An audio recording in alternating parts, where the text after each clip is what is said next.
بسم اللہ الرحمن الرحیم۔ زیادہ دن نہیں بچے کہ وہ دن پھر آنے والے ہیں جب ہمارے گھروں اور گلیوں میں وقتی طور پر جو سب سے قیمتی شے پائی جائے گی وہ قربانی کا جانور ہوگا۔ یقین نہیں آتا کہ کس طرح انسانوں کی بڑی تعداد قابل رشک جذبے کے ساتھ ایک ایسے کام کے لیے موبلائز ہو جاتی ہے جو تقریباً ہر روز تجارت کی غرض سے بہرحال منڈیوں میں مسلسل ہو ہی رہا ہوتا ہے۔ مسلمان تمام اقوام عالم میں گوشت خوری کے لیے اپنا مقام رکھتے ہیں، تو یہ قربانی کے 3-4 دن کیوں ممتاز حیثیت رکھتے ہیں؟ اگر یہ دن نہ بھی منائے جائیں تو بھی کھانے کے لیے گوشت کی کمی نہیں آئے گی۔ اگر انسانی تاریخ پر نظر دوڑائی جائے تو یہ بات عام طور پر ملتی ہے کہ چاہے کوئی قوم توحید پر قائم ہو یا شرک پر، اپنے خدا کی خوشنودی کے لیے ہر زمانے میں جانور نظر و نیاز کے طور پر پیش کیے جاتے تھے۔ قرآن مجید میں حابیل اور قابیل کا قصہ ان کی قربانی کے واقعے سے ہی شروع ہوتا ہے، یعنی حضرت آدم علیہ السلام سے لے کر اب تک اللہ کی خوشنودی کے لیے انسانوں نے اپنے بہترین مال یعنی جانور کو قربان کیا۔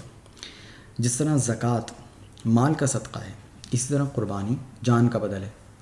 سوچنے کی بات یہ ہے کہ ابراہیم علیہ السلام کو ایسی کیا خصوصیت حاصل ہے کہ اللہ نے ان سے منسوب ایک عمل کو قیامت تک کے لیے اپنی خوشنودی کا باعث بنا دیا۔ ابراہیم علیہ السلام اللہ کے مقرب ترین لوگوں میں سے ہیں۔ اللہ نے آپ کی شان قرآن میں بھی بیان فرمائی ہے۔ ان آیات میں بیان ہوا ہے کہ ابراہیم علیہ السلام نے اپنے آپ کو اللہ کے مکمل حوالے کر دیا۔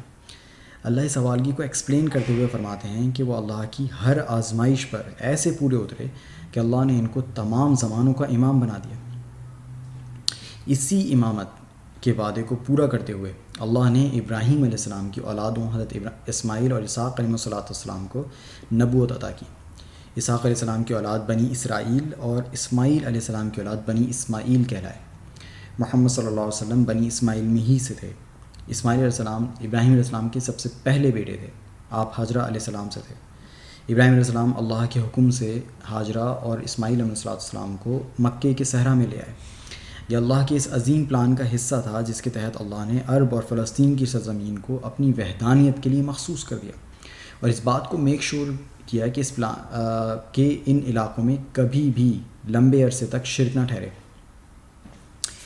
ابراہیم علیہ السلام مکے اور فلسطین کے درمیان سفر کرتے رہے، جہاں ایک طرف حاجرہ اور اسماعیل علیہ السلام مکے میں اور دوسری طرف فلسطین میں سارہ اور اسحاق علیہ السلام تھے۔ اسماعیل کے بچپن کا یہ اہم واقعہ ہے کہ جب حضرت ابراہیم علیہ السلام بھی ان کے ساتھ ہی رہتے تھے، حضرت اسحاق کی بھی ابھی پیدائش نہیں ہوئی تھی۔ وہ قرآن میں یوں بیان ہوتا ہے کہ وہ لڑکا جوان ہوا، پھر جب وہ اس کے ساتھ دوڑ دھوپ کرنے کی عمر کو پہنچا تو ابراہیم نے ایک دن اس سے کہا، میرے بیٹے، میں کچھ دنوں سے خواب میں دیکھتا ہوں کہ میں تم کو ذبح کر رہا ہوں، تو غور کرو، تمہاری کیا رائے ہے؟ اس نے کہا، ابا جان، آپ کو جو حکم دیا جا رہا ہے اس کی تعمیل کیجیے، خدا نے چاہا تو آپ مجھے ثابت قدموں میں پائیں گے۔ پھر جب دونوں نے سر تسلیم خم کر دیا اور باپ نے بیٹے کو پیشانی کے بل لٹا دیا، اور ہم نے اس سے پکار کر کہا کہ ابراہیم، تم نے خواب کو سچا کر دکھایا ہے، تو تصور کرو کہ دریائے رحمت نے کیسا جوش مارا ہوگا۔ حقیقت یہ ہے کہ خوبی سے عمل کرنے والوں کو ہم ایسی ہی جزا دیتے ہیں۔ یقیناً یہ کھلی آزمائش تھی۔ ابراہیم اس میں کامیاب ہو گیا تو ہم نے ایک عظیم قربانی کے عوض اسماعیل کو چھڑا لیا، اور ابراہیم کو ایسی مقبولیت عطا فرمائی کہ پچھلوں میں ایک گروہ کو ہم نے اس کی ملت پر چھوڑا۔ سلامتی ہو ابراہیم پر۔ ہم خوبی سے عمل کرنے والوں کو اسی طرح صلا دیتے ہیں۔ کچھ شک نہیں کہ وہ ہمارے مومن بندوں میں سے ہی تھا۔ یہی موقع تھا کہ ہم نے اس کو اسحاق کی بشارت دی، صالحین کے زمرے میں سے ایک نبی، اور ہم نے اسماعیل اور اسحاق دونوں پر اپنی برکتیں نازل فرمائیں۔ اب دونوں کی اولاد میں خوبی سے عمل کرنے والے بھی ہیں اور اپنی جان پر کھلے ہوئے ظلم ڈھانے والے بھی۔ یہ صافات کی 102 سے 113 آیات تھیں۔ یعنی جیسی اللہ نے خواب دکھایا، ابراہیم علیہ السلام اس کو پورا کرنے کے لیے تیار ہو گئے، اور دوسری طرف اسماعیل علیہ السلام کی کمال اطاعت کا ظہور ہوا، جو کہ ابراہیم اور حاجرہ کی بہترین تربیت کا نتیجہ تھی کہ آپ نے بغیر کسی شک کے اپنے آپ کو قربانی کے لیے پیش کر دیا۔ مگر جیسے ہی چھری چلنے والی تھی، اللہ نے ابراہیم علیہ السلام کو روک دیا۔ ابراہیم علیہ السلام نے شکرانے کی نظر کے طور پر بعد ازاں مینڈھا ذبح کیا۔ یہاں یہ بات واضح رہے کہ ابراہیم علیہ السلام کا خواب دراصل ایک تشبیہ، ایک میٹافور، ایک مجاز تھی، کہ جس کی تعویل یہ تھی کہ حضرت اسماعیل کو اللہ کے گھر کے لیے مخصوص کر دیا جائے، نظر کر دیا جائے کہ اللہ نے ان سے دین کی خدمت کا عظیم کام لینا تھا، مگر ابراہیم علیہ السلام نے اپنے خواب کی تعبیر کرنے کی بجائے اپنے اکلوتے بیٹے کو اللہ کے لیے ذبح ہی کرنے کو تیار ہو گئے۔ لوگوں کو نظر کے طور پر طلب کرنا اللہ کی قدیم سنت ہے۔ موسیٰ علیہ السلام کی قوم سے بھی اللہ نے لاویوں کو اپنی خدمات کے لیے مخصوص کر دیا تھا۔ اسی طرح مریم علیہ السلام کے والدین نے بھی آپ کو معبد کی نظر کر دیا تھا۔ اللہ نے حضرت ابراہیم علیہ السلام کا یہ عمل ایسا پسند کیا کہ اس نے تمام مسلمانوں کو اس کی پیروی کرنا ایک بہترین عبادت کے طور پر قیامت تک کے لیے جاری کر دیا۔ آج ہم ابراہیم علیہ السلام کی اسی قربانی کو جانور ذبح کر کے یاد کرتے ہیں۔ المیہ یہ ہے کہ ہم جانور تو قربان کرتے ہیں، پر وہ بہترین رویہ جو اللہ کو محبوب ہے کہ اللہ کے حکم کی تعمیل کے لیے ہر وقت تیار رہا جائے اور اللہ کو اپنی زندگیوں میں فرسٹ پرائرٹی دی جائے، اس کو بالکل نظر انداز کر دیا ہے۔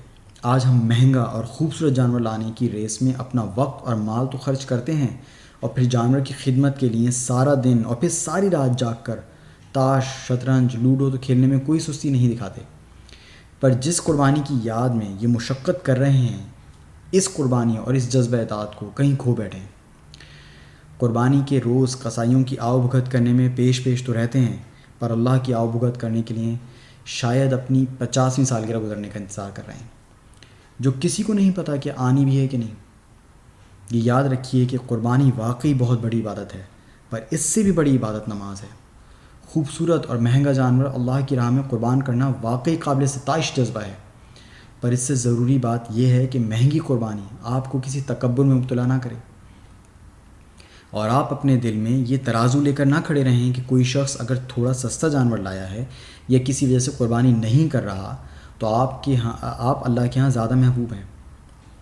یاد رکھیں کہ جیسا حابیل نے قابیل کو بتایا تھا کہ قربانی کے قبول ہونے کے لیے اللہ کا تقوی ضروری ہے، یہی بات ابھی بھی اور ہمارے لیے بھی ایسی ہی ہے۔